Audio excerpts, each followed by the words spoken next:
মানে আছরটা দিয়েছে, ও মনে করছে আমার অন্য কে বন্ধু বান্ধব হয়তো আমার এমনি একটি করে করেছে। আচ্ছা দেখ কেড়ে বলে খুব জোরে আজ মেরে উঠে একটু সরে গেছে, এইখান থেকে ওই বাবুর কাছে গেছে, ওইখান থেকে ঘুরে দেখতেছে, দেখে না বাঘ ওর দিকে তাইকে আছে। এই দেখুন বন্ধুরা, এটা আগেকার, আর এটা হচ্ছে এই যে সদ্য যেটা টাটকা বাঘের পায়ের ছাপ, যেটা 2-4 দিন হলো আর কি এসেছে। আর এই কিন্তু মন্দির, আর এই সেই জায়গা যেখানে কিন্তু সারা রাত বাঘ শুয়েছিল, এখানেই শুয়েছিল। এই গঙ্গা মায়ের মন্দিরের সামনে এই জায়গাটা শুয়েছিল। বাপরে বাপ। আর ওই ফুলের যে জ্যাকেটটা, এই জ্যাকেট এখন দেখুন কাদা লেগে রয়েছে, এখান থেকে কাঁচা হয় না তো, থাবা মেরে এখান থেকে পুরো ছেড়ে দিয়েছিল। কল্পনা। সন্ধ্যা হলে কি করেন? বাড়িতে ঢুকে থাকেন? 4টের পর থেকে আমরা বাইরে বেরোই না, বিকেল 4টের পর থেকে আর বাইরে বেরোন না। আপনাদের এই গ্রামে তাহলে তো সবসময় মোটামুটি বছরে একবার দুবার আসা চাই। তারপর এমনিতে এই এঁড়া বাঘ তো মেয়ে বাঘের পেটে বাচ্চা এলে মানে ওরা মেরে দেওয়ার ধান্দা, মানে বাচ্চাগুলো মেরে দেওয়ার ধান্দায়, আর সবসময় ওই মেয়ে বাঘের পদে তাড়না করছে, যার জন্য চলে আসে।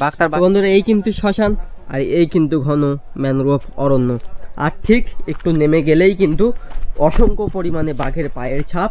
একবার দেখায় আপনাদেরকে, এই দেখুন বাঘের পায়ের ছাপ, একদম কিন্তু বড় বড় বাঘের পায়ের ছাপা, আর এই পারে কিন্তু রয়েছে বাঘের আঁচড় প্লাস থাবা।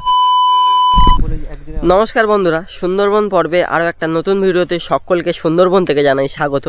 তো বন্ধুরা আমি কিন্তু এখন রয়েছি সুন্দরবনের একটা কোর এরিয়াতে, আর এখানে যে জায়গাটা আপনারা দেখছেন আপাতত কিন্তু আমি দাঁড়িয়ে রয়েছি শ্মশানের ওপর। আর এই সাইডে এই যে মানে ঘরটা আপনারা দেখছেন, এটা কিন্তু একটা গঙ্গা মায়ের মন্দির। বিগত কয়েকদিন হলো এই জায়গাটিতে কিন্তু একটা বাঘ দুর্ঘটনা হয়েছে। এই যে ঘন জঙ্গলটা দেখতে পাচ্ছেন, এই জঙ্গল থেকে কিন্তু মূলতভাবে একটা বাঘ অতিক্রম করে এসেছিল এই পারে। এটা কিন্তু 2-4 দিন আগেকার ঘটনা। আর বেশ কয়েকদিন আগে, মোটামুটি মাসখানেক আগে, এখানে কিন্তু ওই যে জায়গাটি আপনারা দেখতে পাচ্ছেন, ওই যে নদীর বাঁধটি, ওখানে একটা ছেলেকে অ্যাটাক করা হয়েছিল, যার পিঠে চালে কিন্তু আঁচড় দেওয়া হয়েছিল। হ্যাঁ একদমই তাই, সে কিন্তু তার মার সাথে ফোনে কথা বলছিল এবং তার পিঠের চালে আঁচড় দেওয়া হয়েছিল।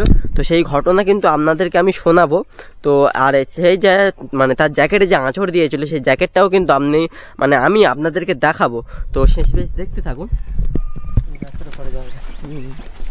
আচ্ছা কাকাবাবু, এই সাইডে বাঘ উঠেছিল না কাকাবাবু? হ্যাঁ কতদিন আগে উঠেছিল? আজ 6-7 দিন আগের কথা বলি। গতকাল নাকি আবার উঠেছিল শুনছিলাম। হ্যাঁ ওটা উঠেছে ওই সে পাশের দিকে, নাকি বাঘের পায়ের ছাপ দেখা যায়। হ্যাঁ ওই বদ্যিদের ওধারে। আচ্ছা বাউন্ডারি ধরে যেতে হবে গেলে। আচ্ছা আচ্ছা, লোককে জিজ্ঞেস করলে বলে দেবে। আর কতটা যেতে হবে এখন আমাদের? অনেকটা যেতে হবে নাকি? এই ধারে শ্মশানের দিকে যাবে, শ্মশানের দিকে যাবো, ওই ধারে ঘুরে এসে আর ও পাশে যাবে, সেই একদম সেধারে একটা শ্মশান আছে, তা খেয়ে যেতে হবে। গেলে সেইখানটা হচ্ছে গিয়ে বাঘ উঠেছিল। আচ্ছা আচ্ছা, এই সামনে এটা নদী বাঁধ সামনে উঠেছিল। আচ্ছা যা দেখে এসো, মানে এইটাই নদী বাঁধ, তাই তো? হ্যাঁ হ্যাঁ। আচ্ছা আচ্ছা, ধন্যবাদ কাকাবাবু। আমরা এখন যে জায়গাটিতে যাচ্ছি সে গ্রামের নাম কিন্তু খঞ্জনি। হ্যাঁ একদমই তাই, নামটি একটু অদ্ভুত হলেও এটাই বাস্তব। যেহেতু এখন বিভিন্ন সোশ্যাল মিডিয়ার প্ল্যাটফর্মে এখন কিন্তু সুন্দরবন শিরোনামেই রয়েছে, তো সেই সূত্রে কিন্তু আমাদের ওই একছুটে আসা সুন্দরবনের এইসব প্রান্তিক গ্রামগুলি কোর এরিয়ার যে জঙ্গল সাধারণত। তো এই জঙ্গলে কিন্তু প্রচুর পরিমাণে বাঘের উপদ্রব, যেহেতু প্রত্যেক দিন কিন্তু প্রতিনিয়ত বাঘের দুর্ঘটনা হচ্ছে, তো সেই সূত্রে কিন্তু এখানে আসা এবং এই জায়গাটিকে উপস্থাপনা করা আমার কর্তব্য আপনাদের কাছে। তো চলুন ভিডিওটা শেষ বেশ দেখতে থাকুন, আশা রাখি আপনাদের অনেক ভালো লাগবে।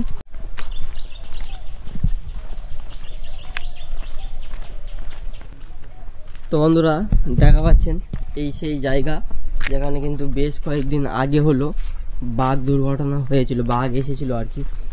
আর এই কিন্তু সেই মন্দিরটি যেখানে কিন্তু বাঘ উঠেছিল, এই কিন্তু সেই গঙ্গা মায়ের মন্দিরটি। এই দেখুন, এই হচ্ছে কিন্তু ভিতরে, এই কিন্তু হচ্ছে ভিতরে। যাই হোক অন্ধকারের জন্য দেখা যাচ্ছে না এই মন্দির। আর এর ঠিক ওই পারটাই কিন্তু শ্মশান, আর এই পারে কিন্তু সম্পূর্ণ জঙ্গল, আর এই জঙ্গলের পর কিন্তু নদী, তারপর ওই পারটাই কিন্তু আজমলমারি জঙ্গল, যেই জঙ্গলটি কিন্তু বাঘের জন্য ভীষণ পরিমাণে বিখ্যাত।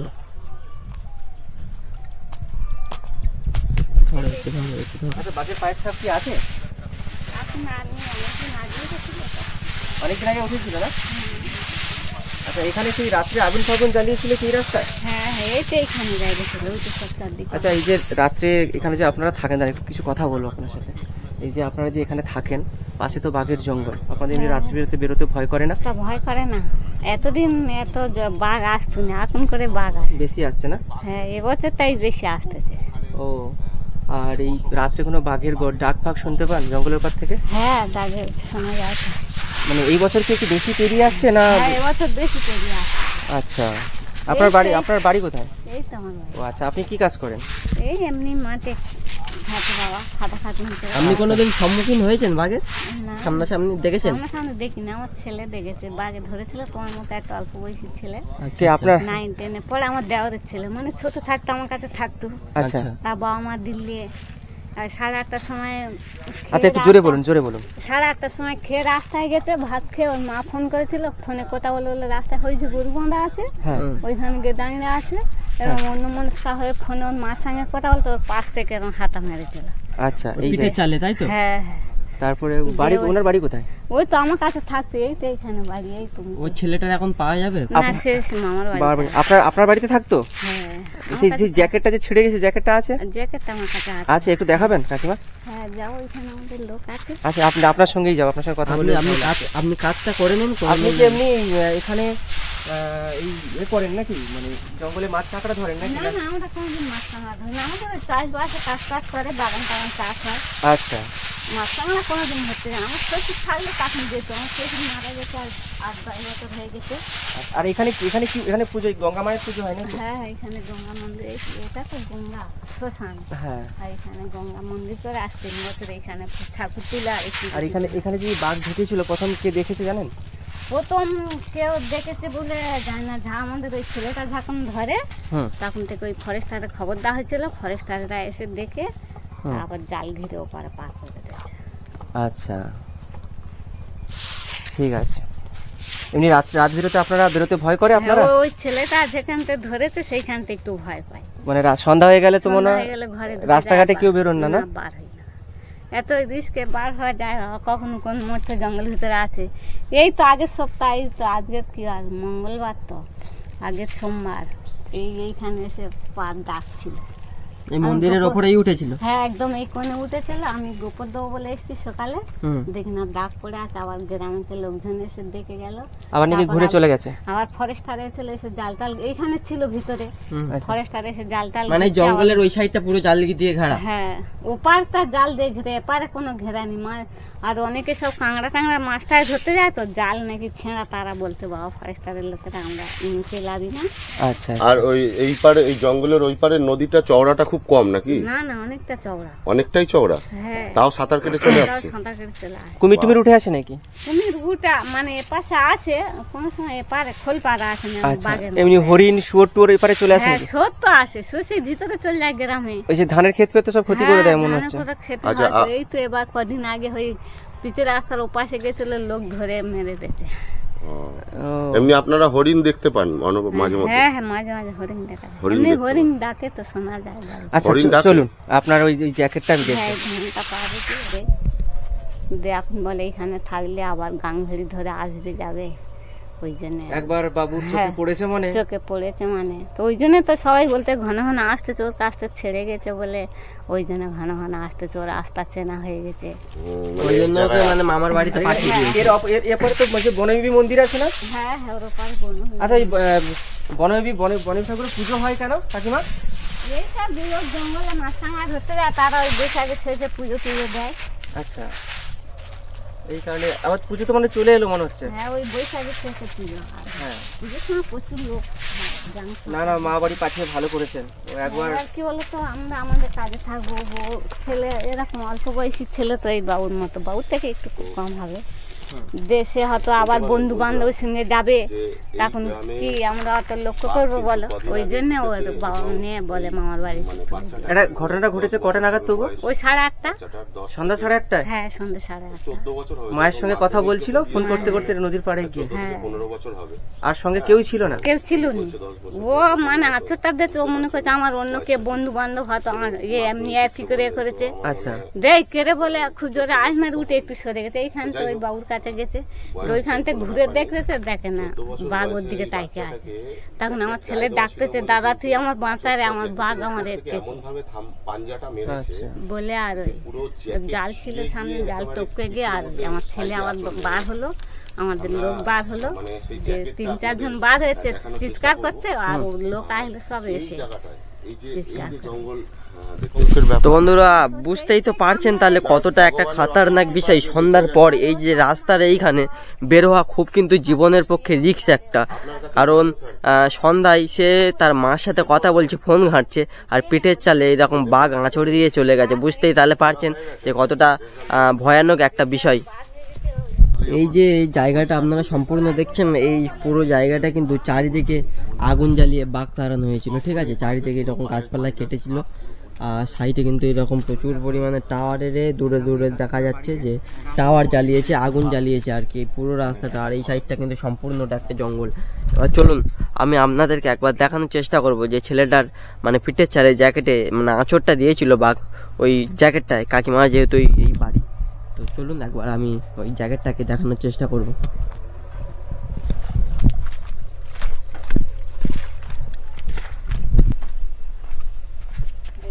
এই যে দেখুন, এই দেখুন বন্ধুরা রাহুলের যে জ্যাকেটটা, এই জ্যাকেট এখন দেখুন কাদা লেগে রয়েছে, এখান থেকে কাঁচা হয় না তো, থাবা মেরে এখান থেকে পুরো ছেড়ে দিয়েছিল।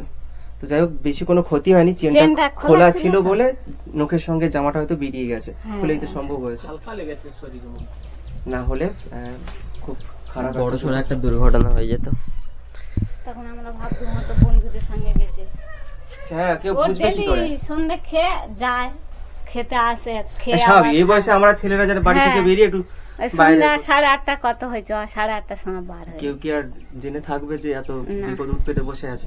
আমরা জানতাম যে বন্ধুদের লাস্টে না এলে ওই বন্ধুদের কাছে ফোন টোন করে জানতাম, মোটামুটি সন্ধ্যা হলে তাহলে আর সন্ধ্যা হলে আর রাস্তায় কেউ বার হয় না দিনে, মানে তাই গতকাল তো এই সাইডে কোথায় ঢুকেছিল, হ্যাঁ ওই সব আসতে চার যাচ্ছে এপারে ঢুকেছিল গতকাল।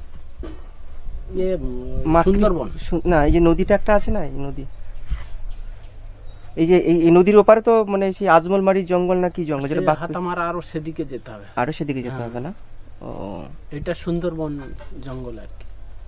আর সামনে গেলে আরো বড় জঙ্গল আছে, এদিকে আর কোনো কিনারা নেই, ওই জঙ্গল আছে, জঙ্গল। মাতলা নদী পড়ে যায় মনে হয়, মাতলা নদী আরো ওদিকে যেতে হবে, আর সামনে যেতে হবে।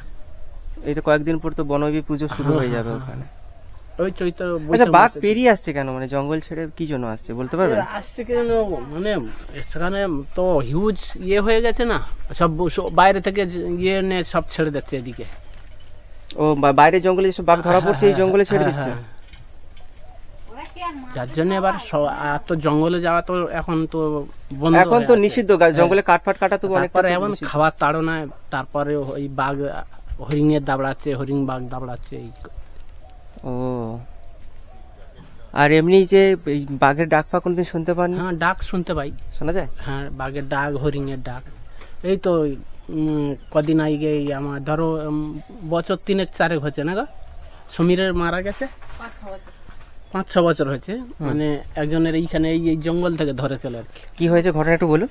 ওই কাঠ কাটতে গিয়েছিল, হ্যাঁ, কাঠ কাটতে গিয়ে মাছ ধরতে না, কাঠ কাটতে মাছ ধরতে, তা সে যা হোক মাছ ধরতে গিয়ে আর ওই মানে জঙ্গল থেকে ধরেছে আর কি। মাছ কুড়োতে যেতেল তো, মানে আচ্ছা, সয়েলে থেকে ঢুকে যেত না মাছ কুড়োতে, ওই সয়েল থেকে মানে ধরে টেনে নিয়ে চলে গেছে। পুরো এইটা পুরো নাই নিয়ে এসছে। ও একা গিয়েছিল না আরো মানে গোষ্ঠী, অনেকজন মিলে? কাকা টাকা ছিল, 3-4 জন 5 জন ছিল। আপনাদের এই গ্রামে তাহলে তো সবসময় মোটামুটি বছরে 1-2বার আসা চাই।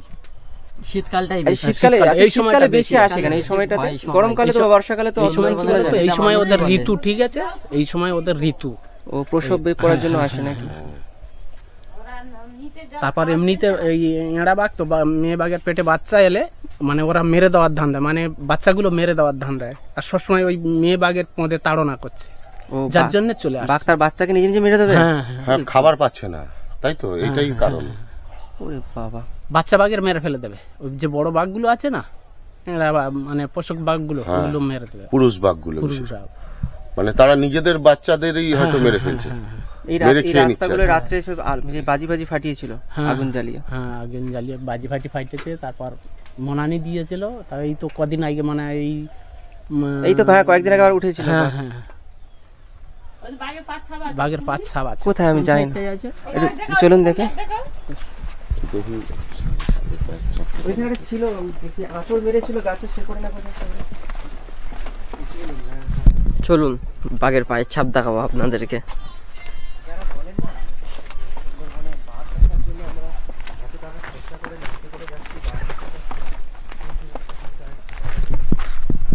সুন্দরবন যারা ট্যুর করতে আসেন, ঘুরতে আসেন, এই যে অনেক প্যাকেজিং এর মাধ্যমে, তারা তাদের ভাগ্যে কম বেশি থাকেই না যে বাঘের দেখা। আর এখানকার সাধারণ মানুষ, সাধারণ গ্রামের মানুষজনদের মানে একটাই কামনা, বাঘের সাথে যাতে না দেখা হয়। মানে এখানে প্রত্যেকটা দিন কিন্তু বিপদের সাথে এনারা বেঁচে রয়েছে, বিপদের সাথে লড়ছে এবং বেঁচে রয়েছে। তো চলুন, এই কিন্তু কাকু আমাদেরকে বাঘের পায়ের ছাপ দেখাবে, আপনাদেরকে একবার নিয়ে যাই। পার থেকে এসেছিল, জলে এসেছিল, গোটা গা ভিজা। আচ্ছা, ভিজে থেকে এইখানে এসে শুয়েছিল, এইখানে পার পাউড়ি পড়েছে, গোটা ভিজে গেছে, গোটাটা জল পড়ে পড়ে এসছে। ও মানে জলের মধ্যে এখানেই শুয়েছিল। এই গঙ্গা মায়ের মন্দিরের সামনে এই জায়গাটা শুয়েছিল? হ্যাঁ শুয়েছিল। বাপরে বাপ। আর ওই সেখানে পাউড়ি পড়েছে, পায়ের ছাপ আবার সামনে চলে গেছে, আবার সেই সামনে থেকে গিয়ে আবার ওই একটা গরু মরা ছিল, আচ্ছা, সেখানে গিয়ে ওই গরু টরু খেয়েছে। ও মানে মারা গরু ফেলে দিয়েছিল, সেই গরুকেও খেয়েছে। ও তো ওর মানে ও দুর্গন্ধ গ্যাস যেটাই পাবে ও সারা খেতায় যাবে। আর এমনি নাকি বাঘের গায়েও প্রচুর পরিমাণে তীব্র গন্ধ। আমাদের মানুষের মধ্যে একটা ঘ্রাণ আছে, বাঘের মধ্যে একটা ঘ্রাণ আছে। হ্যাঁ এই সাইডে কোথায়, চলুন কাকাবুর আর সঙ্গে এটা যাই। কিন্তু শ্মশান, এই জায়গাটা আপনারা দেখছেন না, এটা পুরোপুরি কিন্তু শ্মশান। এগুলো সব জুতোর পায়ের ছাপ। ওটা বুটের এই বাঘের পরে এই যে এই দেখুন, এই দেখুন কি বড় বড় পায়ের ছাপ, দেখুন বিশাল বড় বড় পায়ের ছাপ। আর ওই দেখুন ওই সব বিশাল পাঁচ ছাপ, এই এত ঘন ঘন জঙ্গলের মধ্যে দিয়ে গলে চলে এসছে। যারা রয়েছেন কতটা ঝুঁকি নিয়ে রয়েছে। এই দেখুন বন্ধুরা, এটা আগেকার, আর এটা হচ্ছে এই যে সদ্য যেটা টাটকা বাঘের পায়ের ছাপ, যেটা 2-4 দিন হলো আর কি এসেছে। আর ওই পারে ওই যে জায়গাটা আপনারা দেখতে পাচ্ছেন, ওই জায়গাটিতে কিন্তু ওই লাফিয়ে গিয়েছে, আঁচড়ের দাগ রয়েছে। আর ওই পারে হচ্ছে কিন্তু বাঘের পায়ের ছাপ। আর এই হচ্ছে কিন্তু সম্পূর্ণ ঘন একটা জঙ্গল, নিস্তব্ধ একটা জঙ্গল। আর যে ভাইয়ের মানে অ্যাটাক করেছিল, সে ভাই যে কতটা লাকি একটা ছেলে, ও বললে আজকে বেঁচে রয়েছে। তো যাই হোক, এই কিন্তু ছাপগুলি 4টে আঁচড় লেগেছে, একটা দুটো একটু বেশি লেগেছে, দুটো একটু হালকা লেগেছে ওই ছেলেটা, তাই তো? ওনার নাম রাহুল, তাই তো? রাহুল হালদার। তো চলুন, বাঘ ঠিক কোনখানে এসেছিল কাকিমা নিজের কাজ বন্ধ করে এসেছে আমাদের দেখানোর জন্য। চলুন কাকিমা, চলুন। কাকিমা হচ্ছে আমাদের বাঘ এই সাইডে উঠেছিল, গাইড, সেখানে নিয়ে যাচ্ছেন আপাতত। আজকে আমাদের ধরেছে ওই পোস্টারের কাছে, রাহুলকে ওই পোস্টারের কাছ থেকে ধরেছে। হ্যাঁ রাহুলকে ওখানে ধরে। আজকে কাকিমা হচ্ছে আমাদের গাইড। ভয় ভয় আর রাস্তা ছেড়ে দে, আর আমার ছেড়ে দেওয়ার ওরা 3 জন ছিল না। না চলুন, এতটা অকৃতজ্ঞ কাজ করা যাবে না। এই সংক্রান্তির পরে, এই পৌষ সংক্রান্তির পরে এখানে বাঘ এসছে। দেখবি কোথায় আমরা আছি, এই রাস্তায় হেঁটে গেছি। এই রাস্তায়? হ্যাঁ, কেন না পা দিকে পা দিলে কি পা নেই রে, পা হেঁটেছে, দেখতে পাচ্ছিস? এখানে দুর্গন্ধ না থাকে কোথায় কি আছে নদী? এই রে, এই একটা ওই, আর এই পাথা, এই যে এই রে, এই দিক থেকে এসে উঠেছে। ওই অবস্থা দেখুন, কোথায় আছি আমরা, দেখ। এই পাথর মানে বড় বাঘ মনে হচ্ছে। এটা হেঁড়া বাঘ। এই দেখুন, আর রাহুলকে ধরে কি বড় বড় পায়ের ছাপ। এই দেখুন, আর একটা কোথায় কাকি? এই তো, এই দেখুন, এই দেখুন, আর এই যে আমার ছবিগুলো উঠে যায় এরকম না। এই জায়গাটিতে এসেছিল। হ্যাঁ, ওই ডাক থেকে এসে এখানটা উঠেছে। আর রাহুলকে ধরেছে কোথায়? রাহুল ওখানে পায়খানা, ওর মা ফোন করেছে, ওই একটা কথা বলে শুধু সরে এসে না তো ওকে নিয়ে চলে গেছে। একটা বাঘের পায়ের ছাপ খুব বড়, এটা নাকি পুরুষ বাঘ। ওই পোস্টারের কাছে দাঁড়িয়ে ছিল না, ও ওখানে পায়খানা করে, আর ওর মা ফোন করেছে না, ফোন করলে এরা হাঁটতে হয় না, হ্যাঁ, এক পা এগিয়ে এসে তখন এসে এইখানে হাতটা পড়ে মেরেছে। আর ওই জালের ভিতরে পড়ে গেছে। মানে ও মানে লাফিয়ে পারে চলে এসেছে। তখন বাঘ কি ওখানে দাঁড়িয়ে ছিল না? বাঘ দাঁড়িয়ে আছে, দাঁড়িয়ে আছে। কটা নাগাদ দেখো রাহুল এসেছিল? 8টা নাগাদ নাকি নদী পাড়ে? হ্যাঁ, ভাত খাওয়া হয়ে গেছে, ভাত খাওয়ার পরে ওই রাহুলের মানে কি বাইরে কোথাও কাজে থাকেন নাকি? ফোনে দিল্লি। আচ্ছা, ও কথা বলছিল ওইখানে, তো ওই কিরকম ঘটনা হচ্ছে দেখি। এই বাঘটা ওইখানে পায়খানা করতে বসছিল, জানি আচ্ছা, পায়খানা করে বসে, আর ফোনটা বেজে উঠেছে। আর বাঘ তো 4 পা এক জায়গায় করে লাফা দেয়, আচ্ছা শিকার ধরার সময় 4 পা লাফা করে এক দেয়। আর ওর মা ফোন করতে এরকম করে একটা কথা বলেছে, বাঘ এসে ওর কাছে পড়েছে। ও তখন দেখে কেড়ে কেড়ে বলার সময় বাঘ দেখতে এখান থেকে লাফ দিয়ে পারে, বাঘটা দেখতে পেয়ে ও পারে পড়ে। আচ্ছা, আর বাঘটা তখন কোথায়? এখানে দাঁড়িয়ে আছে, এখানে দাঁড়িয়ে আছে, এখানেই দাঁড়িয়ে আছে। হ্যাঁ, ও তখন ছুটে ওইদিকে গেছে, গিয়ে ওই দাদার কাছে ফোন দিয়ে, দাদা ছুটে আয়, বাঘ নেই, আমার আটকেছে, আমি বাড়ি যেতে পারিনি। তখন এরা কান্নাগল পড়ছে, খুব কাঁদছে। আর আমার পাশে বাড়ি না, আমি ভেবেছি কারেন্ট লেগেছে বলে আমরাও ছুটে আসছি। তখনও দাঁড়িয়ে আছে, তখনও দাঁড়িয়ে, তারপরে লোকজন আসতে লেগে ওই পথে মানে ওখান থেকে শিকার ছেড়ে গেল না হাত থেকে, লোকজন আসতে এই পাতে চলে ছুটে চলে ওখান গেছে। থেকে লেগে গেছে। হ্যাঁ, ওখান থেকে লেগে গেছে। রাহুলের ঘটনা শিকার যদি একবার হাত থেকে ছেড়ে যায় বাঘ পালিয়ে যায় না। বারে বারে আসে। হ্যাঁ, তার বয়স কত? 15-14। মানে কি করবে কলকাতাতে? ও বলছে মানে এইসব ঘটছে বলে আর ওই জন্য সব পাঠিয়ে দিয়েছেন, তাই তো? ও, এনার এই যে বৌদি ভাইয়ের ছেলেকেও কিন্তু হোস্টেলে ধরেছে আমার দেওর। ওরা দেওয়ার আর ওনার আপনার দেওয়ার কথা। এইখান থেকে পালিয়ে ছাপগুলো মেলে গেছে। আর বৌদি ভাইয়ের নাম কল্পনা হালদার। কল্পনা। সন্ধ্যা হলে কি করেন? বাড়িতে ঢুকে থাকেন? 4টের পর থেকে আমরা বাইরে বেরোই না। বিকেল 4টের পর থেকে আর বাইরে বেরোন না? এতে একই এই জায়গায় ওই তো সামনে হ্যাঁ দেখলাম, হ্যাঁ ওইখানটাই মানে ও ধরার পরে এইখানে 4 বার এসেছে, একই জায়গাতে। একই জায়গা থেকে। ধরার পরও 4 বার এসছে। একবার এ করেছে তো সহজে পিছন ছাড়বে না। আর আমার বাচ্চাটা বদমাসে, ও বাউন্ডারি চলে আসে, ওরম রাখা যায়? আপনার ছেলে কত বয়স? 14 বছর। 14 বছর। 14 বছর আপনার ছেলে। আচ্ছা আচ্ছা। মানে সন্ধ্যা হয়ে গেলে কাঁসর ঘন্টা বাজিয়ে দরজা বন্ধ। বন্ধ সব বাড়ি, আমাদের বাড়ি বলে না, এখানটা এখানে তো বেশি বাড়ি ঘর নেই তো এখানে, হ্যাঁ, খুব ফাঁকা কম। ফাঁকা জায়গা। মানে এখানে বসে থাকলে তো বোঝা খুব চাপ। রাহুল হচ্ছে আপনার দেওর। দেওর হয়। আচ্ছা, আর আবার আপনার ছেলেকে এখন ভয়ে পাঠিয়ে দিয়েছেন ওখানে কলকাতায়। আমরা বড়রা ভয় পাচ্ছে, বাচ্চাদের এখানে সেটাই, কারণ কখন কি হয়ে যায় ও তো আর বুঝবে না। সন্ধ্যাবেলায় বেরিয়ে পড়লো, হট করে দেখা গেল। বাঘের ডাক শুনতে পান? হ্যাঁ, বাঘ, তারপর শোর, হরিণ সব আছে। বাঘ, শুয়োর, হরিণের ডাক শুনতে পান? ওর তো ওপারে জঙ্গলে থাকে, এত তো শোনা যায়? এপারে আছে তো। বাবা, মানে বাঘের গর্জন শুনতে পান আপনারা? হ্যাঁ। কি অবস্থা। এখানে তো কদিন পর মনে হয় এই 7-8 দিন আগে মনে হয় বাঘ এখানে সকালে এসে মানে হ্যাঁ হ্যাঁ, মন্দিরে শুয়েছিল। মন্দিরে শুয়েছিল। ওই তো আমি দেখে ফরেস্টারতে ফোন করতে, ফরেস্টার নাম্বার। আপনাদের বাড়িতে বাড়িতে সব ফরেস্টের নাম্বার থাকে নাকি? আমার বাড়ি আছে। আচ্ছা, ও আপনি ফোন করলেন ফরেস্টে, তারপরে সঙ্গে সঙ্গে চলে আসে? হ্যাঁ, 10 মিনিটের মধ্যে ওরা চলে আসে। 10 মিনিটে চলে আসে? আচ্ছা আচ্ছা। ওরা তো এমনি এমনি, পরিষেবা ভালোই দেয়? হ্যাঁ হ্যাঁ। আর এমনি ওরা ডিউটিও করে, রোজ দিন সন্ধ্যাবেলা ডিউটি করে। রোজ সন্ধ্যাবেলা এসে একবার করে ডিউটি রোজ করে? দেয় মানে বাজি বাজি ফাটিয়ে দিয়ে যায় হ্যাঁ নাকি? হ্যাঁ হ্যাঁ, সন্ধ্যাবেলা মানে ঘন্টা 2 ডিউটি করে ওরা। বোর্ড নিয়ে তো সারাক্ষণ তো গাঙে থাকে। আচ্ছা আচ্ছা। আর এমনি এইসব তবুও মানে পারা যাচ্ছে না ওদের সাথে, হ্যাঁ, বাঘগুলোর সাথে সত্যি। নিস্তব্ধ হয়ে গেলে পেরিয়ে আসে, তখন তো সবাই ঘুমায়। হ্যাঁ, এটা আসতে বেশি